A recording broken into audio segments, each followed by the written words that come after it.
वंचित हो जाता है। अतः इस मन को ऐसी जगह लगाओ जहां से ये मन समस्त ज्ञानेंद्रियों और कर्मेंद्रियों को परमात्मा की तरफ जाने का आदेश देवे, न कि आसक्ति की तरफ और सांसारिक प्रवृत्तियों की तरफ जाने का आदेश देवे। आप हम सबको यही सोचना है कि जिस प्रकार हमारा मन समस्त ज्ञानेंद्रियों और कर्मेंद्रियों को सन्मार्ग की तरफ ले जावे, वो ही मन का अच्छा होना है। तो मां ने पूछा कि हे पुत्र, ये मन ऐसा अच्छा कहां होता है? देखो भाई, ध्यान दीजिए, हम न बुरे हैं, न हमेशा अच्छे हैं, न हमेशा कामी हैं, न हमेशा क्रोधी हैं, न हमेशा लोभी हैं, और न हमेशा कंजूस है, और न हमेशा दानी है। हम अनेक प्रकार के हैं। अगर किसी अपाहिज को, दीन दुखी को सड़क पर देखते हैं तो बरबस हमारा मन द्रवित हो जाता है, यानी दया हम करते हैं। हमारे को अगर किसी ने कटु कहा तो हम तुरंत उद्वेगित होकर के गाली देने को तैयार हो जाते हैं, यानी क्रोध भी हमारे में है। पर इन बुरी बातों को छोड़कर के अच्छी बातों को मन कैसे माने, इसका उपाय क्या? तब सबसे पहला उपदेश देते हैं, देख मां, प्रसंग मजरम पाशम आत्मनः कवयो विदुः स एव साधुषु कृतो मोक्ष द्वारम अपावृतम। सबसे पहली बात बताइए समझने की कपिल जी के उपदेश की, कि अगर बदमाश, नीच, निम्न, क्रूर व्यक्तियों के साथ कोई व्यक्ति बैठेगा तो उसका मन भी वैसा ही हो जाएगा। कामियों के पास बैठ करके दिन बिताएगा तो उस व्यक्ति के हृदय में अंकुर रूप में रहने वाला काम का पौधा भयंकर पेड़ बन करके उसको कुमार्ग में भेज देगा। धोखा करने वालों के पास बैठेगा तो धोखा देने की शिक्षा लेकर के आएगा। निंदा करने वालों के पास बैठेगा तो निंदा करना सीख जाएगा। क्रूर व्यक्तियों के पास बैठेगा, शराबियों के पास, जुआरियों के पास, तो भले घर का लड़का भी कुछ दिनों में घर में से चोरी करके जुआ खेलने लग जाएगा। तो देख मां, हर व्यक्ति सोच ले कि यदि उसको सुख, वास्तविक सुख प्राप्त करना है तो दुख देने वाली जगहों पे, दुख देने वाले उपदेशों के स्थान को छोड़ देना चाहिए। ध्यान दीजिए, आप हम सुधरना चाहते हैं, हमारा स्वयं का मन कहता है विमली कलुषी भवच्च चेतः कथयति हितैषिणम वैरिणम वा। जिस समाज, सोसाइटी में हम बैठते हैं और हमारा मन बिगड़ता है तो हमारे अंतरात्मा में आवाज आती कि इसको जगह को छोड़ दे। उस दिन मन के ऊपर कुठाराघात करके हम बैठे ही रहते हैं तो फिर मन भी हमारा वैसा ही बन जाता है। हमारा हृदय प्रसन्न होता हुआ और खतरनाक होता हुआ हमको कह देता है कि इस संग में अच्छाई है या बुराई, पर हम उस अंतरात्मा की आवाज को सुनते नहीं है। तो देख माता, कहां कहां बैठे व्यक्ति, तितिक्षवः कारुणिकः सुहृदः सर्वदेहिनां अजात शत्रवः शान्तः शान्तः साधवः साधुभूषणः। महात्माओं के, साधुओं के गुणों का वर्णन करते हुए सत्संग के लक्षणों की चर्चा कर रहे हैं कि ऐसे व्यक्तियों के पास बैठे आदमी, ऐसे महापुरुषों के साथ जो सहनशील हो। ये खाली रूप रंग साधु का बना लेने से कोई साधु नहीं होता। कबीरदास जी ने कहा है, अरे कोई सफा न देखा दिल का, अरे कोई सफा न देखा दिल का, काजी देखा मुल्ला देखा, पंडित देखा छलका, औरों को वैकुंठ पठावे आप नरक में सरका। अरे कोई सफा न देखा दिल का। साधु कौन? उन साधुओं की यहां अब परिभाषा कर रहे हैं, और भले व्यक्ति को उनके पास बैठना चाहिए। तितिक्षवः, जो महात्मा होते हैं, जो सहनशील होवें, वहां जाकर के मनुष्य सद्गुणों को प्राप्त करता है। सहनशील हो। सुनते हो पैठन की बात, महाराष्ट्र का पैठन गांव, जिसमें संत नामदेव स्नान करने जावे रोज नदी में, साधु अपने साधुता से एक नृशंस व्यक्ति को भी नमन करने के लिए बाध्य कर देता है। और एक सड़क के ऊपर ही, मार्ग पर ही जिसका मकान था, एक यवन व्यक्ति उसके ऊपर कुल्ला मुंह में भर करके थूक दिया। मालूम है कुल्ला क्या, अगर किसी के घर का ऊपर के नाले की 2 बूंद भी हमारे सिर पर पड़ जाए तो आंखें लाल हो जाती हैं, है? ठीक है, उसने तो गलती करी, पर हम भी गलती करते हैं साथ में। उन संत को क्रोध आया नहीं, क्रोध जितेंद्रिय थे, जित क्रोध थे, वापस स्नान करने गए। वो यवन फिर आते हुए फिर कुल्ला थूक देता है। 100 बार थूक दिए, सुबह सुबह दोपहर तक। और वो उस नदी में स्नान करके भगवान सूर्य नारायण से कहते हैं कि हे जगत साक्षी भगवान सूर्य देव, ये 100 स्नान मैंने किए, इसका फल बोले मेरे ऊपर कुल्ले थूकने वाले के उज्जवल भविष्य के लिए समर्पित करता हूं। है? ध्यान दीजिए, उमा संत की इह ही बड़ाई, मंद करत जो चही भलाई। साधु वो होता है जो बुरा करने वाले का भी भला सोचता है। अरे जब ही तो गुणों की परीक्षा है। विकार हे तो सति विक्रियन्ते येषाम न चेतांसी तएव धीराहा। धीर वीर पुरुष कौन? कि विकार उपस्थित होने के कारण उपस्थित हैं, किंतु विकार जिनके हृदय को स्पर्श नहीं करता है वे धीर है। क्रोध आने का कारण है किंतु क्रुद्ध नहीं होवे। कामादिक विचारों को भड़काने वाला वातावरण है, स्त्रियां आकृष्ट करने के लिए तैयार हैं, किंतु जिस महावीर के हृदय में काम नहीं उत्पन्न होवे वह जितेंद्रिय है। रिश्वत देने वाले तैयार हैं, लोभ का बाजार भरा है, फिर जो वीर पुरुष है सत्यता का पक्ष लेने वाला लोभी न बने वह है सत्पुरुष।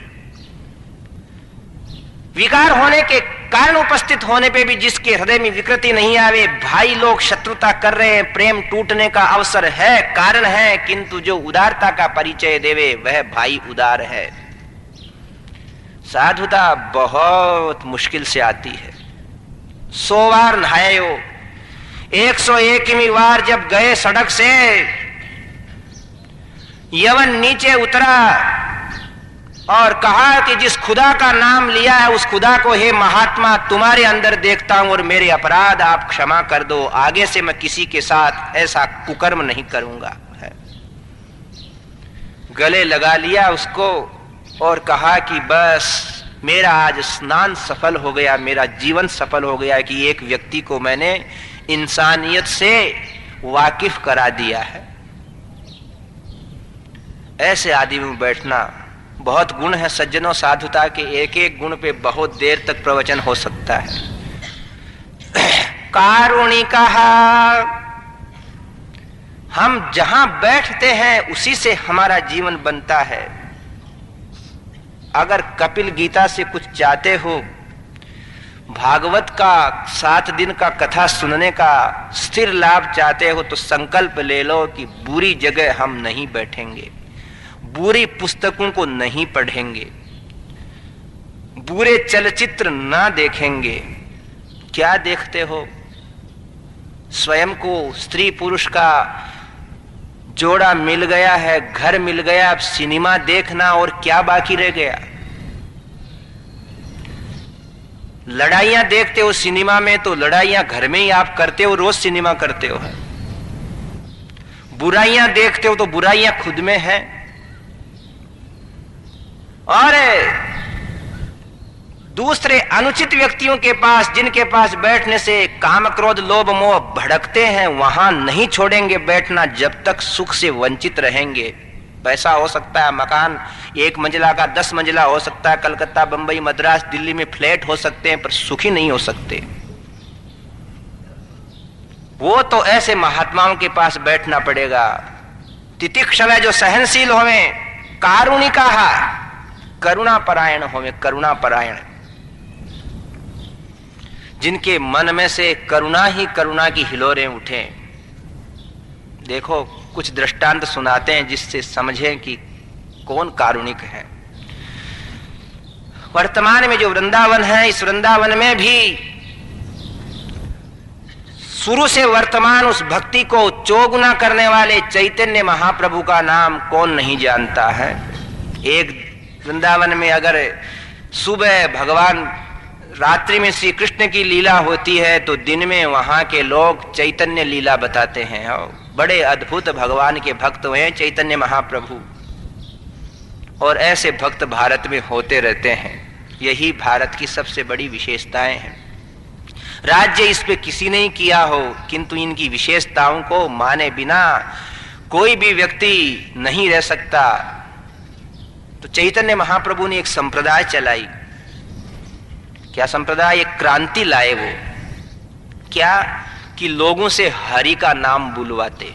हरि शरणम हरि शरणम हरि शरणम हरि शरणम हरि शरण,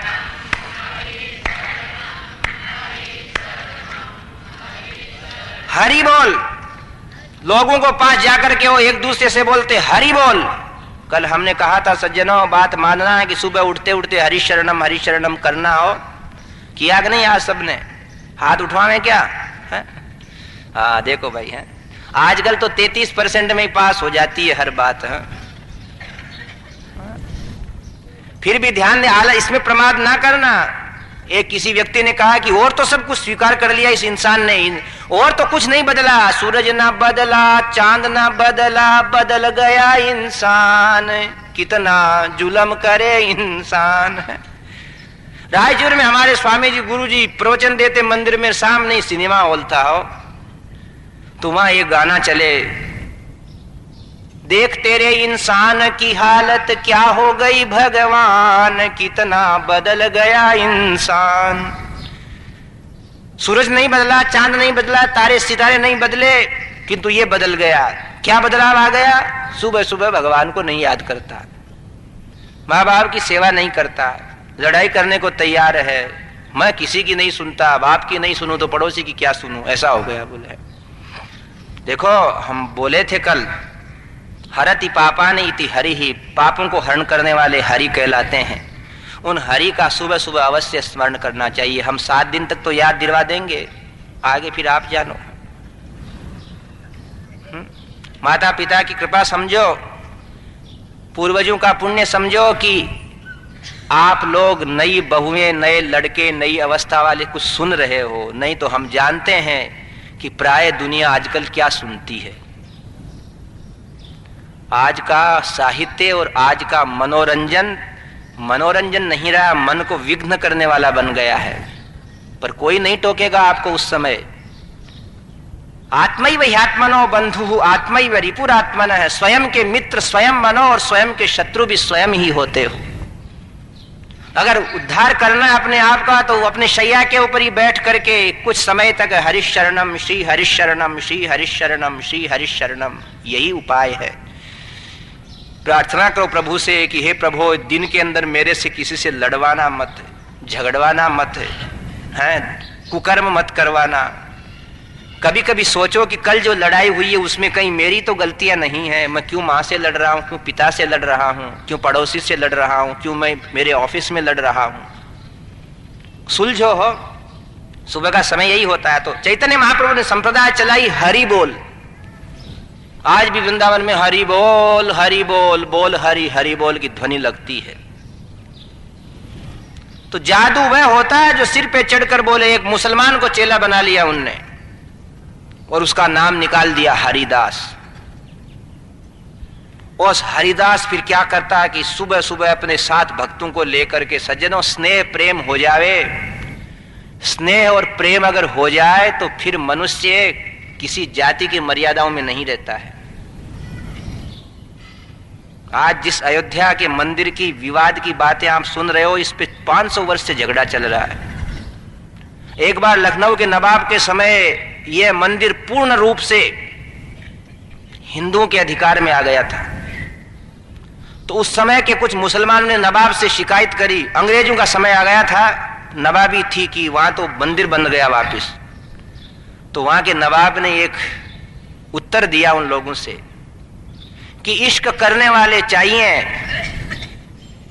फिर अल्लाह को पूजे या बुत को पूजे, मेरे को इसमें कोई फर्क नहीं है। कि अरे प्रेम करने वाले लोग चाहिए, वो फिर वहां अल्लाह अल्लाह करें, चाहे भगवान की बुत यानी मूर्ति की पूजा करें, वो देवस्थान ही है, वो पूजा स्थल ही है, उसमें कोई अंतर नहीं है। अंग्रेजों ने उस बादशाह को शाबाश दिया, नवाब को। तो जो ईश्वर से स्नेह रखता है वो इन मर्यादा, इन छोटे से दायरे के ऊपर चला जाता है। वो भजन करने लगा हरिदास, और लोगों ने कहा है हरिदास, बोले क्या? बोले यहां के बदमाश जो 2 गुंडे हैं जगाई और मधाई, उनको भगवान के नाम में लगा दे। हरिदास ने सोचा कि हम तो यही काम करते हैं, अरे संसार कहां जा रहा है, कितना भटक रहा है। साधु कोई कह दे कि ये बदमाश है, ये खोटा है, ये नालायक है, ये भजन नहीं करता, तो इससे क्या हुआ? इससे क्या वो सुधर गया क्या? अरे तुम्हारा मंदिर सामने है और तुम्हारे घर के मंदिर के सामने वाला भजन नहीं करता, तो फिर क्यों रोटियां खाते हो मंदिर में रोज? हैं? महात्माओं को बड़ा उपदेश है। नहीं तो इनके यहां आज सूरजमल जी की रसोई तो कल चांदमल जी की, तो परसों ताराचंद जी की, तो फिर चंद्र प्रकाश जी की, तो फिर प्रकाश नारायण की, फिर इनको क्या कमी है? वो को साधु थोड़े हैं। वो जिसका आस पड़ोस, सामने का, आमने का, गांव का, शहर का, सब गांव ऐसा हो कि सुबह सुबह कीर्तन की ध्वनि पास के गांव में सुनाई दे, वो गांव होता है भक्तों का गांव। जिस नगर की सीमा में प्रवेश करते ही राम ध्वनि सुनाई दे और ठंडी चांदनी रातों के अंदर अगर छत पे हम सोए तो इधर भी जागरण लग रहा है, इधर भी लग रहा है, इधर भी लग रहा है, तो समझ लो भगवान गए नहीं कहीं हैं।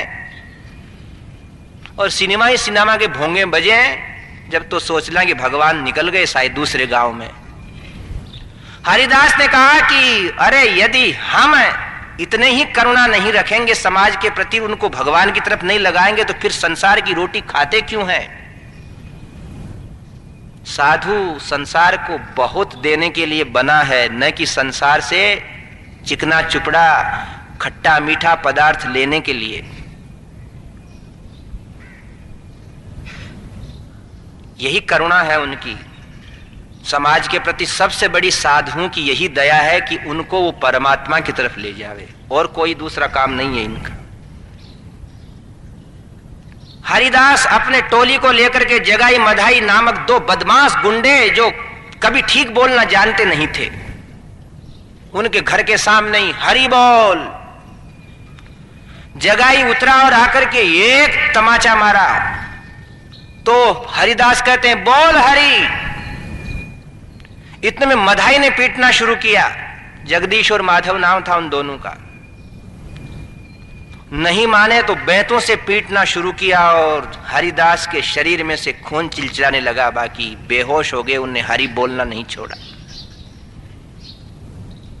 ऐसे ही समाज के बदमाश लोगों के हृदय को नहीं पिघला जा सकता। थोड़ी देर में लोग उनको लाद करके लाए, चैतन्य महाप्रभु के सामने रखा। बोले किसने आज इनकी ये दशा करी? बोले जगाई मधाई ने। और चैतन्य महाप्रभु क्रुद्ध हो गए। अवतार थे वो भी। चक्र चक्र किधर है? सुदर्शन का स्मरण करने लगे, क्रोध करने लगे। इतने में हरिदास को होश आ गया और उठ खड़े होकर चरणों में प्रणाम किया। बोले सुदर्शन चक्र का क्यों स्मरण किया जा रहा? बोले आपको दुख देने वाले को दंड दूंगा। बोले प्रभु अगर आप ही दंड देंगे समाज को तो फिर इस समाज को सुधारेगा कौन?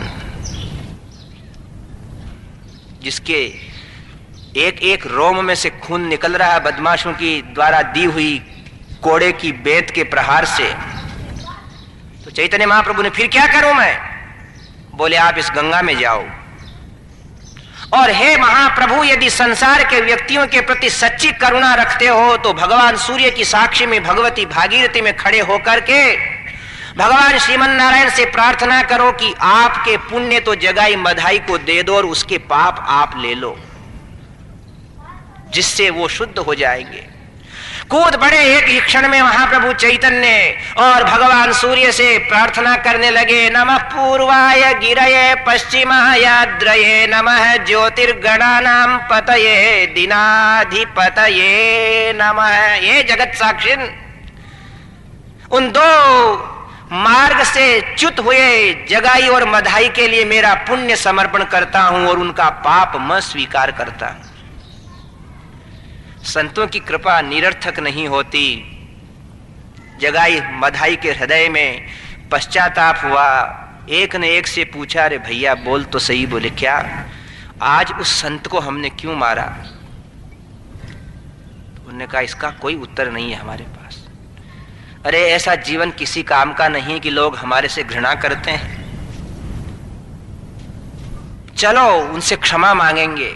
इधर चैतन्य महाप्रभु ने अपना पुण्य दिया और उधर उसके पाप लिए। इधर आत्मा बुद्धि शुद्ध हुई और आकर के भजन करने लग गए और जीवन भर उनने फिर भजन ही किया। सुहृदः सर्वदेहिनां, सबके मित्र होते हैं साधु। अजात शत्रवः, शांता, कोई को शत्रु नहीं समझते हो। कुछ साधुता की बातें बता रहे हैं। सजनों अपने आप को देखो किधर है? जो देखा सो पाई यार गहरे पानी पेट। बाना बाना जरूर है भीतर, ऊपर से सब सुंदर लागे भीतर गोला मल का। अरे कोई सफा न देखा दिल का। कबीरदास जी ने इसलिए जगह जगह प्रहार किया। थोड़ा और महात्माओं का दिग्दर्शन कराते हैं। अजात शत्रव है, क्योंकि दृष्टांत देने से बातें समझ में आ जाती हैं, स्पष्ट हो जाती हैं। दादू दयाल जी महाराज हुए हैं नरेना में, राजस्थान में ही, नावा के पास। साधु का एक ही कार्य होता है कि किसी प्रकार मनुष्यों को ईश्वर के प्रेम से परिचित करवा देगा। शहर के कुछ दूर उनका आश्रम था और उस शहर में दो बदमाश थे जो किसी की भी टोपी उछाल दे हो। गुंडे थे, गुंडे, आजकल जिनको गुंडे कहते हैं ना।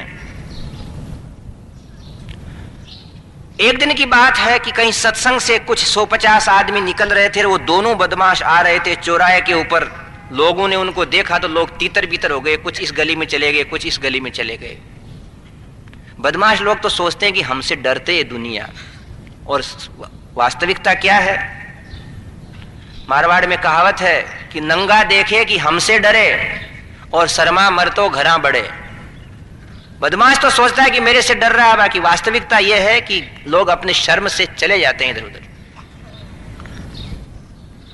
जीवन में देखो कोई ना कोई अवसर ऐसा जरूर आता है कि एक दिन अंधेरे से हम प्रकाश की उज्जवल किरणें देखते जरूर हैं। जहां अपन कचरा डालते हैं, कूड़ा डालते हैं, घूड़ा जिसको बोलते हैं, वहां भी एक दिन नई नींव लगती और मकान बन जाता है। ऐसा कहते हैं कि एक दिन तो जीवन में घूड़ा का भी आता है, कहते हैं कि नहीं? हम मकान में जहां कचरा डालते हैं, कभी फिर पैसा भगवान देता है, नया नक्शा बनाते हैं तो उस कचरे डालने वाली जगह पर है ना रसोई घर बन जाता है। बदमाशों के भी दिन सुधरने के आते जरूर हैं, उसका लाभ वो न ले वो बात दूसरी है। दोनों बदमाशों ने एक में से एक ने कहा कि अरे देख तो, कोई तो ऐसा व्यक्ति होता है कि जब वो आता है तो लोग उसके सामने जाते हैं, गले लगाते हैं, आओ कहते हैं, और हम कैसे हैं कि हम अगर किसी के सामने जाएं तो लोग भग जाते हैं। तो उसने कहा ये बेकार की बात मत कर, यही तो अपनी विशेषता है कि लोग अपने सामने भग जाते हैं। बोले ये तो अच्छी नहीं। बोले अच्छी तो नहीं, बाकी अपन अब अच्छे नहीं हो सकते। एक ने कहा क्यों नहीं हो सकते? बोले भैया तुम इतने बिगड़ गए हैं कि अच्छे होने का अब नाम ही नहीं है। फिर भी बोले कोई महात्मा कृपा करे तो हम अच्छे हो सकते हैं। महात्मा कौन है यहां? एक ने कहा कि महात्मा तो दादू दयाल जी पास ही रहते हैं, वहां चलें उनके आश्रम में। बोले चलो वहां चलो। 4-6 कोस आश्रम दूर था। दोपहर में चल दिए, बहुत अच्छे तकड़े हैं। शाम होते होते वहां पहुंचे। उधर से एक महात्मा किसी तालाब पर स्नान करने की आ रहा था। महात्मा से पूछा, हे बाबा जी, क्योंकि जो धूर्त हो जाते हैं वो किसी से प्रेम से नहीं बोलते हैं, उनका कायदा होता है। ए महाराज, उनने कहा, को भैया? अरे भैया भैया क्या करता है, ठीक नहीं बोलता क्या? महात्मा ने कहा, बोल तो रहा हूं, और कैसे बोलते? सामने बोलता। बोले, हमारे दादू दयाल जी का आश्रम किधर है?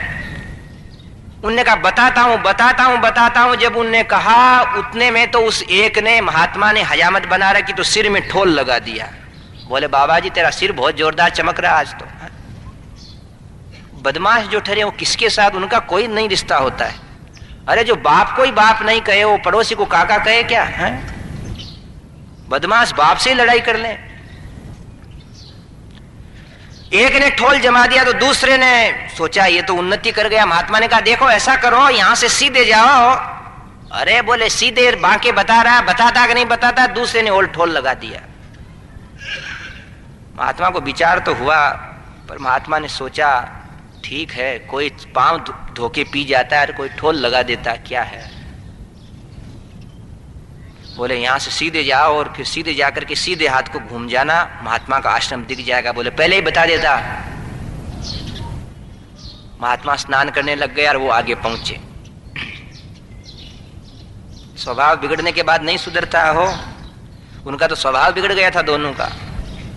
वो बोल नहीं सकते किसी हालत में, स्वप्न में भी ठीक से, तो प्रत्यक्ष तो क्या बोले। अतः बड़े समझ के स्वभाव को बनाना, बचपन से ही न क्रोध करना सीखना, न ज्यादा लड़ाई करना सीख जाना, नहीं तो फिर सुधरना बहुत मुश्किल है। स्वभाव को सुधारने की तो ये सब बातें हैं। आगे पहुंचे तो सब लोग खड़े हो गए। उनने कहा, अरे भैया, दादा हूं भैया, तुम कैसे आए? उस्ताद बोले, दादू दयाल जी कहाँ हैं? उनसे मिलने आए हम। तो एक ने कहा, ऐसे तो नहीं मिला जाता। बोले, चुप रहता है कि नहीं? वो तो भग गया। उन्होंने सोचा कहीं पूजा कर देंगे। कहाँ दादू दयाल जी? तो दूसरे लोगों ने कहा कि दादू दयाल जी अभी तालाब पर स्नान करने गए, आपको रास्ते में नहीं मिले क्या? और उन दोनों के मन में अब चक्कर चलने लगा कि जिनको गुरु बनाने आए उनकी तो पूजा कर दी। गलती का, अपराध का उनको आज आभास हुआ, भान हुआ, ज्ञान हुआ। निर्णय किया। एक ने कहा कि चल अब कुएं में जाकर के गिर के मरना ही शेष रहा, कोई काम शेष नहीं रहा। धिक्कार है ऐसे स्वभाव को। जिस बुरे स्वभाव ने हमारे को परमात्मा के चरणों के प्रति दिन रात प्रेम करने वाले एक महात्मा के साथ दुर्व्यवहार करने को बाध्य कर दिया। मरो अब। बोले, एक ने कहा कि मरना तो है, पर उनके कम से कम धोख दे करके तो मरे हैं। रोने लगे हो। सब लोग चकित होकर के बैठे। उन्हें सोचा क्या है। इधर दादू दयाल जी स्नान करके आए और भगवान से कहने लगे कि मुझे कोई विचार नहीं है कि उन लोगों ने मेरे सिर के ऊपर प्रहार किया। मानापमानयोस् तुल्यः तुल्यो मित्रारि पक्षयोः तुल्य निंदा स्तुतिर्मौने संतुष्टो येन केनचित् अनिकेतः स्थिरमतिर भक्तिमान में प्रियो नरः। महात्मा सोचते हैं कि ये पंचभौतिक शरीर तो आत्मा है नहीं। कोई मेरे पांव की पूजा कर लेता है, कोई माला पहना देता है, कोई पांव दबा देता है, इनने ठोल मार लिया, ये शरीर तो आत्मा नहीं है। इन्हें निकाल दिया उस विचार को ही। और अगर मैं सच्चा भगवान का भक्त हूं, राम राम करता हूं, तो मैं चाहता हूं कि ऐसे व्यक्तियों को भी भगवान कृपा करके सच्चा मार्ग बतावें। आ रहे हैं वापिस, द्वार के ऊपर छिप करके देखते हैं कि दोनों रो तो रहे हैं। अब इतने दवीभूत हुए कि बाहर खड़े खड़े भगवान से कहते हैं कि हे राम महाराज,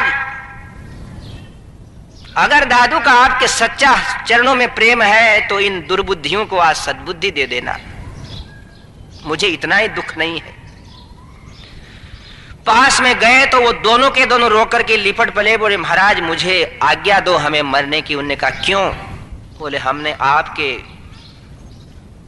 इस मंगल विग्रह पे मस्तक के ऊपर हमारे हाथ के ठोल से आघात किया। तो दादू दयाल जी देखो कैसे सुहृद थे और कैसे संत थे। उनने कहा, तो क्या हुआ? तुम लोगों ने कोई बुरा नहीं किया। सब सेवक सामने आ गए कि दादू दयाल जी के साथ इतना अपराध किया, देखिए क्या उत्तर देते हैं। अरे भैया बोले 1 रुपए की 2 रुपए की मटकी खरीदने कोई जाता है तो 100 बार बजाता है उसको, है? और तुम मेरे को गुरु बनाने आए तो मेरे को बजा तजा के देख लिया, बोलो पक्का निकला कि कच्चा निकला मैं?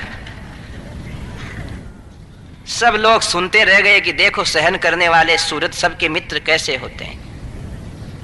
और हम लोग कहते हैं कि हम हमारे बाप की नहीं सुने हैं, सो बताओ साधुता कहां से आएगी?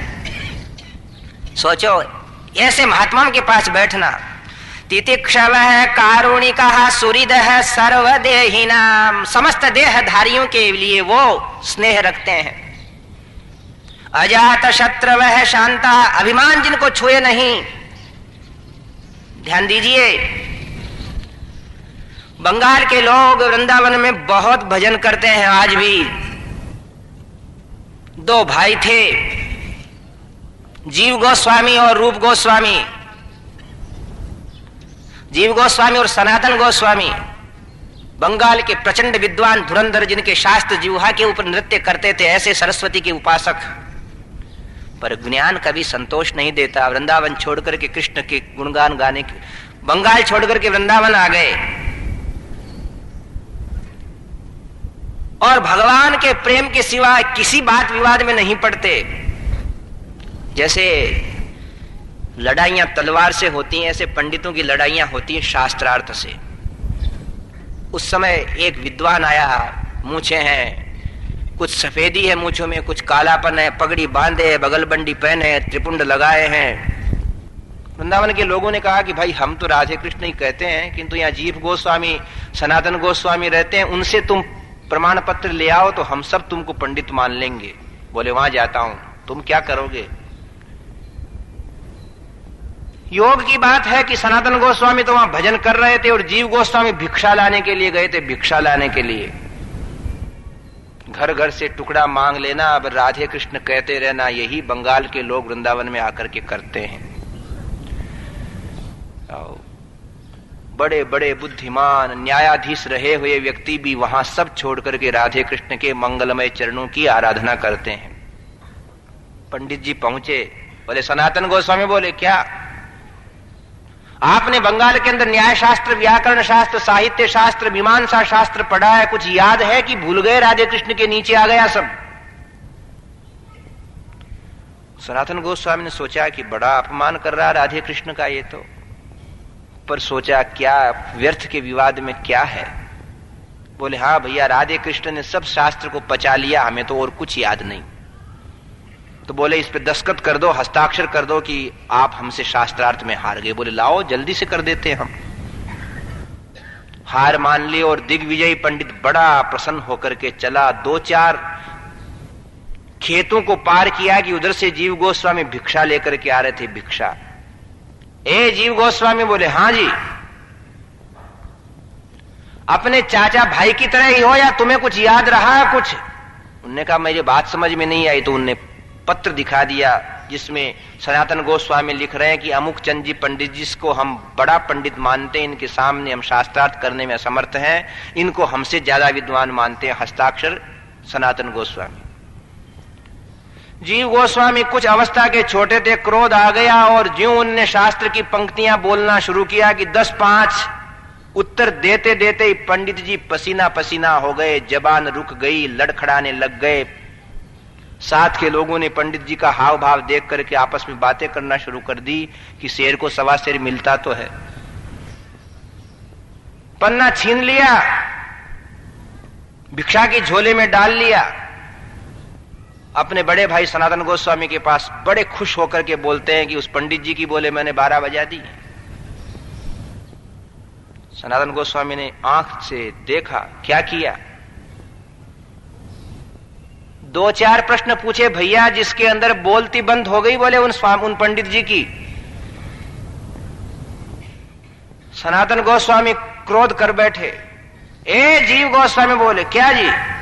अगर तुम्हें इस वृंदावन में राधे कृष्ण का भजन करना है तो वृंदावन में दूसरे को हरा करके प्रसन्न होने वाला ऐसा अहंकारी व्यक्ति नहीं रह सकता। चले जाओ बंगाल में और किसी पाठशाला के अध्यापक बन जाओ। जब तक तुम दूसरों को तिरस्कृत करके सुखी रहना चाहते हो जीव, तब तक श्री कृष्ण तुम्हारे हृदय के अंदर वास नहीं करेंगे, निवास नहीं करेंगे। क्या हमें शास्त्रार्थ नहीं आता था? जिस तुमको मैंने पढ़ाया, तो क्या मेरी मति इतने मंद हो गई कि मैं उन्हें नहीं हरा सकता था? पर किसी की प्रसन्नता को बनाए रखने के लिए मैंने हार स्वीकार की। मेरे प्रयत्न को तुमने पानी में बहा दिया। जीव ये क्या किया? तो जीव गोस्वामी चरणों में गिर पड़े, बोले आगे कभी नहीं करूंगा। जो परम सुहृद साधु संत होते हैं वो ये सोचते हैं कि मेरी क्रिया से दूसरों को कहीं ठेस ना लगे, और दूसरे कितने ही ठेस देवें मैं उनको ठेस लगी हुई ना समझूं। कपिल महर्षि कह रहे हैं कि ऐसे स्वभाव वाले मयि अनन्येन भावेन भक्तिं कुर्वन्ति ये दृढ़ा मत्कृते त्यक्त कर्माणस्त्यक्त स्वजन बांधवाः। ऐसे स्वभाव वाले दिन रात मेरा ही स्मरण करें, मेरे लिए सबको छोड़ दें, किसी के पास न रहें और मेरे ही अनुराग में जो चलें उनके पास बैठो। मीरा हुई ऐसी हो, मेरे तो गिरधर गोपाल दूसरो न कोई। डंके की चोट कहा है, जाके सिर मोरे मुकुट मेरो पति सोही, मेरे तो गिरधर गोपाल। कहां पैदा हुई? क्या कहा उस मीरा ने? बाबो सा मायड़ मन लाड लडाया रे, राम जान राणा जी ने क्यों परणाया रे। था की तो प्रीत राणा दाय नहीं आवे रे, दाय नहीं आवे। आजा मन मोहन मीरा मेड़तनी बुलावे। प्रीति जिनको दाय नहीं आई। आज युग बीत गए, वर्ष बीत गए, किंतु जिनके भजन की एक पंक्ति आते से ही समस्त व्यक्तियों के हृदय के अंदर भक्ति की निर्झरणी का प्रवाह कर देता है, ये उनकी साधुता का प्रभाव है, हमारे गाने का या आपके समझने का नहीं है। जो राठौड़ वंश में उत्पन्न मीरा कहती है, छोड़ दीन कुल की कान, छोड़ दीन कुल की कान, कहा करे कोई। संतन ढींग बैठी बैठी लोक लाज खोई, दूसरों न कोई, मेरे तो गिरिधर गोपाल। इतना प्रेम है। आंसुअन जल सींची सींची, दिन रात कृष्ण के विरह के अंदर रोती रहती। आंसुअन जल सींची सींची, प्रेम बेल बोई, प्रेम बेल बोई। अब तो बेल फैल गई, आनंद फल होई, दूसरा न कोई। मीरा हुई ऐसी। भगत देखी राजी भई, कहां बैठती दिन रात? भगत देखी राजी भई, जगत देख रोई। अगर जागतिक सांसारिक चर्चा करने वाले कोई मिल जाते मीरा को तो रोने लगती कि हे भगवान, मेरा कौन सा पापोदय हुआ है। भक्तों में बैठती। भगत देखी राजी भई, जगत देख रोई।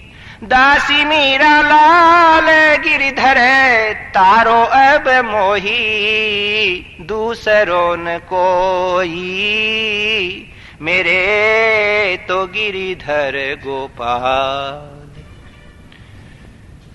कह रहे हैं कपिल जी अपने मां से कि देखो मां, जिस भी जीव को सुधरना हो, प्रभु का प्रेम प्राप्त करना हो, ऐसे जो दिन रात भगवान में लगे रहे, उन व्यक्तियों के पास बैठे और उनके चरित्र को सुने, जिससे उसके हृदय की भक्ति अंकुरित, विकसित, पुष्पित और फलित होती है।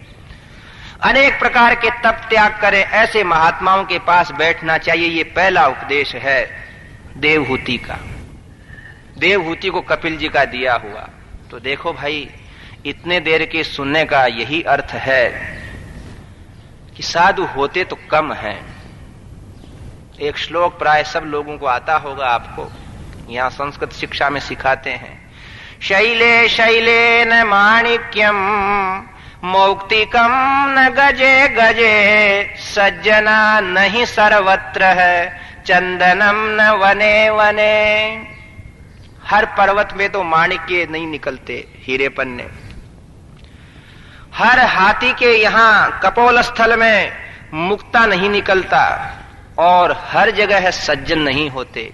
सज्जना नहीं सर्वत्र चंदनम न वने वने। हर वन प्रदेश में चंदन नहीं मिलते, पर हुए तो हैं साधु, उनके ग्रंथ तो हैं, भक्तमाल तो है, रामचरितमानस तो है, भागवत तो है, अन्य अन्य धार्मिक ग्रंथ तो हैं। इनके होते हुए भी अगर हम केवल मनोहर कहानियां पढ़ना चाहें तो मन अच्छा नहीं होगा। हो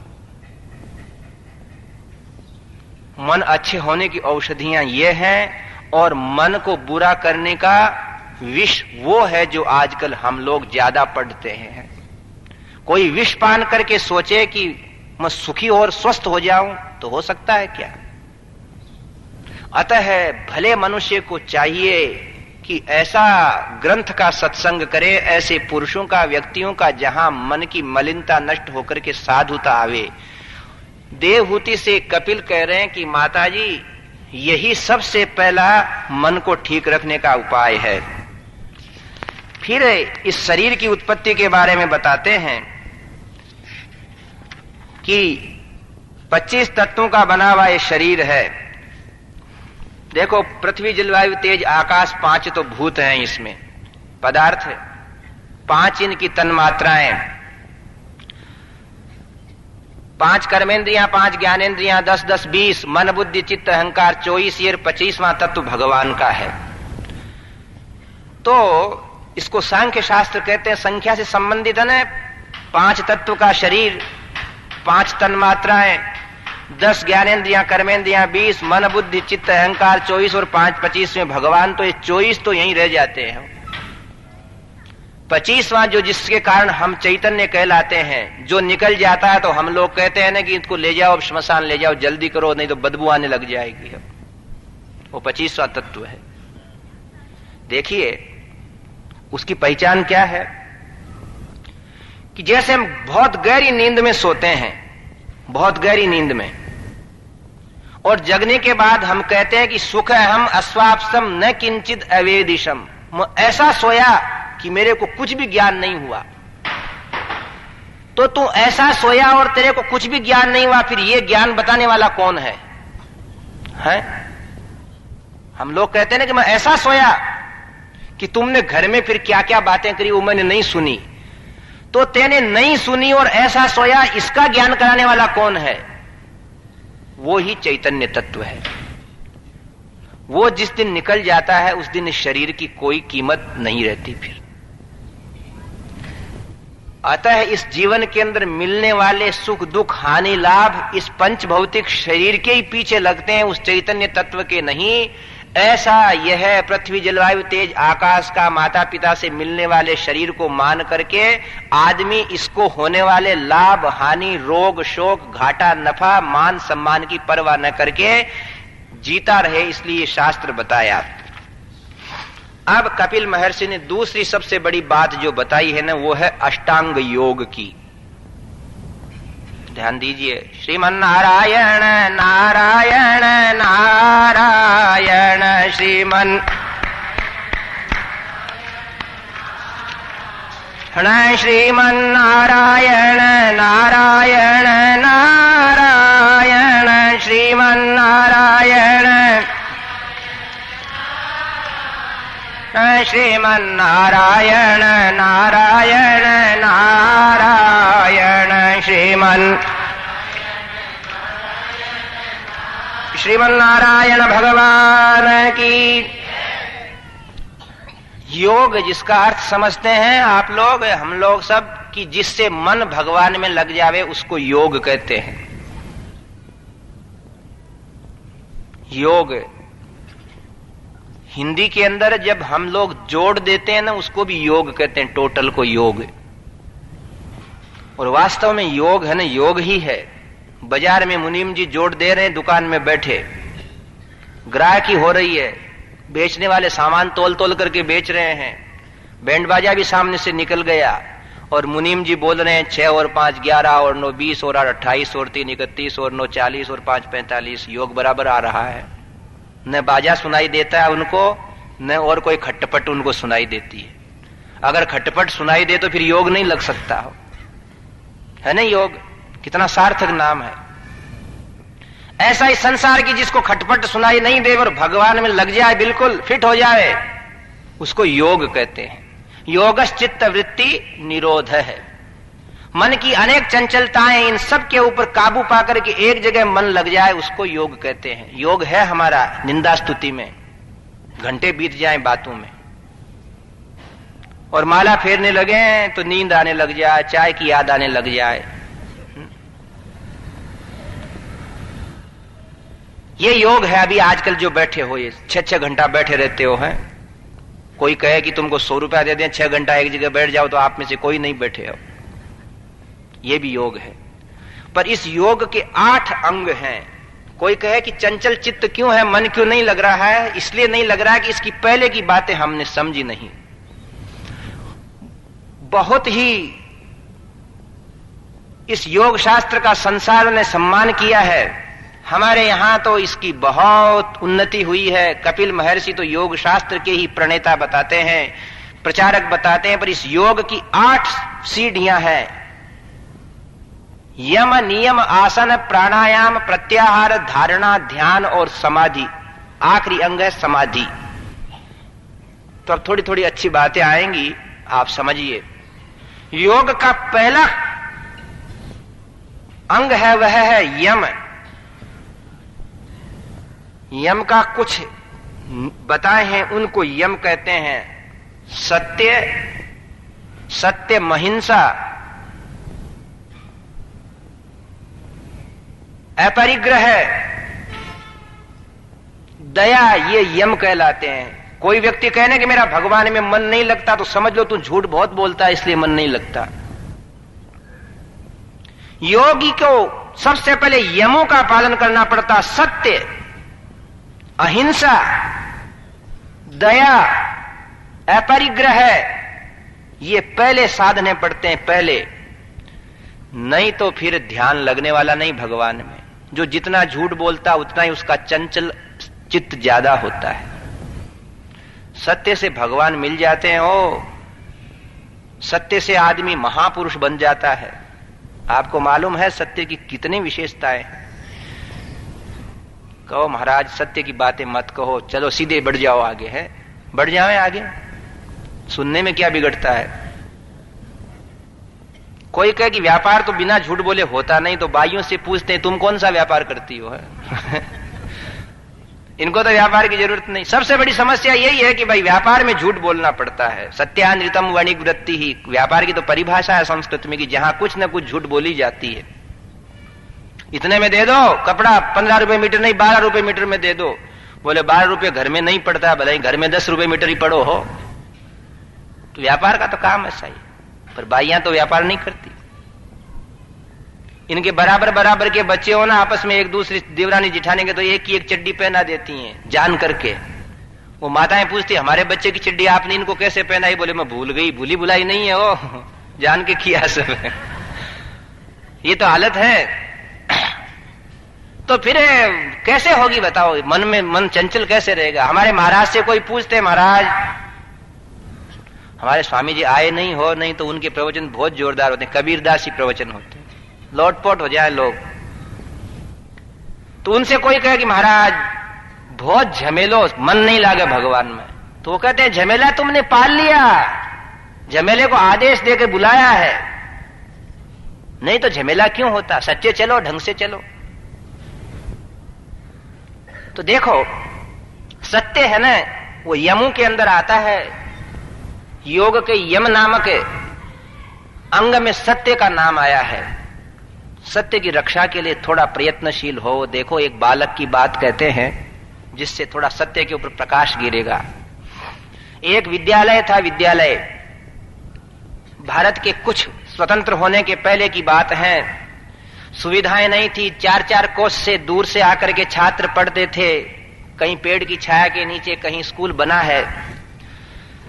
छात्र उत्तर देते गए, अध्यापक प्रश्न पूछता रहा, गणित के प्रश्न थे, अध्यापक को सब उत्तर मिलते गए तो अध्यापक ने धीरे धीरे कठिन प्रश्न पूछना शुरू किया। ऐसा कठिन प्रश्न पूछा कि सब छात्र बताने में असमर्थ रहे। तो एक छात्र ने कहा, गुरुजी, बोले हाँ, इस प्रश्न को हम कल करके ले आएंगे। इतने में घंटी बज गई, अध्यापक को भी बात समझ में आ गई, बोले कल लेके आना। घर गए सब छात्र, प्रश्न करके लाए। अध्यापक ने कहा जैसा भी होवे प्रश्न करके जरूर लाना। सबकी कापियां रख दी गई टेबल के ऊपर। अध्यापक ने जांचना शुरू किया। जांचते जांचते एक छात्र की कापी आई, जांचते से प्रश्न सही निकला और उसने उसका नाम लिख पूछा। बोले इधर आओ भाई तुम। धन्यवाद बेटा, तेरे को बोले आज प्रधानाचार्य जी से मैं इनाम दिलवाऊंगा। तू मेरे हृदय का आज वह अंकुर है जो कल कितना बड़ा पौधा बनेगा। पुत्र की अपेक्षा भी तुझसे मैं ज्यादा प्रेम करता हूं। ऐसी प्रशंसा की और वह लड़का रोने लगा जोर से। इतना रोया कि उसके रुदन ने पूरी स्कूल को गूंजा दिया और सारे लोग, अध्यापक, छात्र आ गए। प्रधानाचार्य भी उपस्थित हो गए, उनके लिए कुर्सी लगा दी गई और उससे पूछा कि तू रो क्यों रहा है। तो वो बताने लगे, जब तक उसको है ना गला भरी आवे वो नहीं बोल पावे। तो प्रधानाचार्य ने कहा कि आखिर बात क्या, तू क्यों रो रहा है। बोले मैं इसलिए रो रहा हूं कि मेरी कॉपी में अंकित सही उत्तर को देख करके मेरे सम्माननीय गुरुजी कह रहे हैं कि तेरे को मैं बेटे से ज्यादा प्रेम करता हूं और मैं इस दुख से रो रहा हूं कि ये प्रश्न मैंने हल नहीं किया, मेरे भाई ने हल किया है। इसलिए ऐसा जो मेरे हक में पुरस्कार नहीं है उसको मैं ले नहीं सकता और मेरी इस झूठ के ऊपर मुझे आज रोना आ रहा है। प्रधानाचार्य खड़ा होकर के कहता है कि तेरे से ये प्रश्न तो हल नहीं हुआ, किंतु मेरे प्यारे बेटे तूने संसार का सबसे खतरनाक प्रश्न हल करके रख दिया। जा, तू महापुरुष बनेगा। और वही व्यक्ति गोपाल कृष्ण गोखले के नाम से आगे जाकर के विख्यात हुए। सत्य से आदमी ईश्वर को प्राप्त करता है, सम्मान को प्राप्त करता है, आदर्श बनता है। सत्य भगवान के अंदर मन लगाने में सहायक है। यम नामक जो योग का अंग है उसमें सत्यम, अहिंसा, ब्रह्मचर्य, मस्तेयम 4 लक्षण मुख्य होते हैं कि वो सत्य बोले व्यक्ति। अब सत्य की तो बातें बहुत आगे आती रहेंगी, बताते रहेंगे। अहिंसा, दूसरों का नाश नहीं करे। प्राणियों की हत्या करने वाले कभी भी योगी नहीं होते। मांसाहार लेने वाले भगवान में मन लगाने में समर्थ नहीं होते हैं। कोई कहता है क्या होता है, तुम मोटे तकड़े हो जाओगे, बाकी भगवान में नहीं मन लगेगा और न तुम सुखी होगे। एक तो हिंसा ऐसी होती है और दूसरी किसी का बुरा सोचना, किसी का बिगाड़ देना, किसी के धन को आते हुए को घाटा लगा देना, यह भी हिंसा कहलाती है। और कलयुग में तो कलौ प्रायः नरा जाता। कलयुग में कैसे राक्षस बते हैं, कलौ सर्वे नरा जाता राक्षसा नर रूपिण है। बोले कलयुग में तो ज्यादा बोले राक्षसी पैदा होते हैं। बोले वो क्या हत्या करते हैं, घ्नन्ति ही प्राणिनः सर्वे वित्त तो न तो प्राणतः, सारे व्यक्तियों को मारते हैं बोले पैसे की चोट से। किसी का द्रव्य का नुकसान कर देना भी एक हिंसा है, किसी का अत्यधिक अपमान कर देना भी एक हिंसा है। ऐसा करने वालों का भी मन नहीं लगता भगवान में, योग नहीं सीख सकते हो। सत्यम, अहिंसा, ब्रह्मचर्यम, ब्रह्मचर्य समस्त साधनों की नींव है। जो जितना इस संयम का पालन करता है वह उतना ही दृढ़ता से अपने मंजिल को शीघ्र पहुंचता है। इसके अभाव में मनुष्य की शारीरिक क्षमता न्यून होकर के उसको शारीरिक सहायता नहीं मिलती है और न मानसिक वह विशेष बल प्राप्त कर सकता है। अपरिग्रह है, ज्यादा जिसके पास संग्रह रहता है उसका समाधि में मन नहीं लगता है, ज्यादा संग्रह है। आपको मालूम है कि जिसके पास ज्यादा धन दौलत है और वो माला फेरने लगता है, थोड़ा भी खटका होता है तो वो सोचता है कि कोई चोर तो नहीं आया है? होता है ऐसा। और आजकल तो समस्या है कि जब वृद्धावस्था में हमें आदेश दिया जाता है कि सब छोड़ दो परिग्रह, पर लोग बुढ़ापे में ही ज्यादा चाबियां बांधते हैं। बोले बच्चों का विश्वास नहीं है। छोटे छोटे बच्चे कभी कभी फोटो खींच देते हैं, खेलते खेलते बंद हो जाते हैं। पूछता कोई बंद क्यों हो गए? बोले दादाजी आ रहे हैं। कैसे मालूम पड़ा? बोले दादाजी की चाबियां बज रही है ना, दादी जी की चाबियां बज रही। जिसके पास जितना ज्यादा परिग्रह भाई, उसको उतना ही मन लगने में बाधा है। तो व्यक्ति जो उस तरफ पहुंचे वो सत्य बोले, अहिंसा व्रत का पालन करे, ब्रह्मचारी रहे, अपरिग्रही रहे, ज्यादा सामान नहीं इकट्ठा करे, नहीं तो वो सामान उसके दिल में खटकता है भगवान के भजन करते समय। इसके बाद आते नियम, थोड़ा थोड़ा बता देते हैं। नियम के बाद आता है नियम। नियम में क्या? आहार विहार की बात है। गीता में जैसे भगवान कहते हैं, युक्ताहार विहारस्य युक्त चेष्टस्य कर्मसु युक्त स्वप्नावबोधस्य योगो भवति दुःखः। समय जितना पचा सके उतना भोजन करे, न भूखा रहे ज्यादा और न ज्यादा भोजन करे।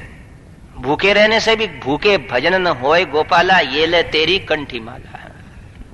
ना कुछ देखा ज्ञान ध्यान में, ना कुछ देखा पोथी में, कहत कबीर सुनो भाई साधो, जो देखा सो रोटी में। भगवान बुद्ध को उपदेश दिया ना। भगवान बुद्ध अनेकों दिवसों तक निराहार भोजन कर रहे थे और उधर से कन्याएं खेत में काम करने वाले यूं ही बोल रही थी कि वीणा को न तो इतने तारों को खींचना चाहिए कि वो टूट जाएं और न इतना ढीला छोड़ना चाहिए कि वो बजे ही नहीं। तब फिर मध्यम मार्ग अपनाया महात्मा बुद्ध ने। ऐसे ही इतना ही भोजन करो जिससे शरीर की ऊर्जा संचित होती रहे। ना इतना खाओ कि बस फिर कई देर तक है ना चूरन चाटते ही रहो, तब भी पेट का अफरा नहीं मिटे। क्या भोजन खाने के लिए आए हैं? गोस्वामी जी ने अरे और आजकल तो भोजन ही रह गया, आगे रोटी। सुबह उठते से ही घर वाले नाश्ता, दक्षिण में लोग नाश्ता नहीं नाश्ता बोलते हैं। ठंड के अंदर दाल के लड्डू तो गोंद के लड्डू तो बादाम के लड्डू तो वो न वो है। पीछे रोटी, नहाए धोए की रोटी तैयार। घर से बाहर निकले, सुगंध आई, आजू बाजू की दुकान में दोस्तों ने बुला लिया, आगे रोटी पीछे रोटी, रोटी ऊपर रोटी। रोटी खाए जो भजन न करता उसकी अक्ल खोटी है।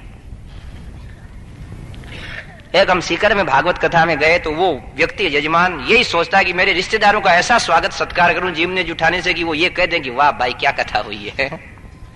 फलाहार रोज कराता बाकी फलाहार क्या वह तो महाआहार हो गया। एक दिन बोले चलो महाराज इधर से निकलो, तो क्या थालियां लगी हुई थी, क्या है हम तो देखते रह गए। करना चाहिए पर यह है ना स्वागत सत्कार करने वाला काम नहीं, बारात नहीं, ये कथा है। ये युक्ताहार विहार से रोज ही जिससे हमारा शरीर चलता रहे ऐसा भोजन करे और साथ साथ परिश्रम करे व्यक्ति। ऐसा नहीं कि इतना नौकरों के ऊपर अधीन हो जाए कि कुछ काम खुद करे ही नहीं। आजकल देखो जितने बड़े लोग हैं ना वो सुबह सुबह कलेवा करते हैं तो उनके पास कम से कम 10-20 टेबलेट एक कप में पड़ी रहती हैं। उनसे पूछते हैं ये क्या है? बोले ये हमारा सुबह का नाश्ता है, गोलियां दवाई की। जो स्वयं परिश्रमी नहीं होते हैं ना फिर उनको गोलियां ले लेकर के जीना पड़ता है। अरे स्वयं अपना नहा धो करके और कोई विशेष काम हो तो अलग नहीं, खुद ही अपने कपड़े धोड़ निचो करके सुखा करके खुद ही समेट लेता है, उस आदमी का जीवन अलग ही होता है। पर आज तो हालत यह है कि कुछ भगवान ने दे दिया तो धोए भी दूसरा, सुखावे भी दूसरा, समेटे भी दूसरा, प्रेस भी दूसरा करे, नहा धो करके वो आए जब उनको खोल करके दूसरा दो, बटन भी दूसरा लगाओ। फिर कहां से आएगा भजन? वो सोचेंगे हम भजन कर लेंगे, तुम 10 जन्म में नहीं कर सकते भजन ऐसा करोगे तो। स्वावलंब की एक झलक पर न्यौछावर कुबेर का कोश। कवि वरेण्य मैथिली शरण गुप्त ने कहा है पंचवटी खंड काव्य में कि जो व्यक्ति स्वावलंबी होता है उसके कुबेर का कोश उसके यहां हिलाता है। आज के व्यक्तियों की स्थिति देखो, घर आए हाथ धोकर के पानी पी सकते हैं, किंतु चिल्ला चिल्ला करके पानी पिलाओ, प्यास बढ़ा लेंगे, पर भले आदमी पानी खुद नहीं पिएंगे हैं। तो वो क्या कीर्तन करेंगे, वो क्या भजन करेंगे?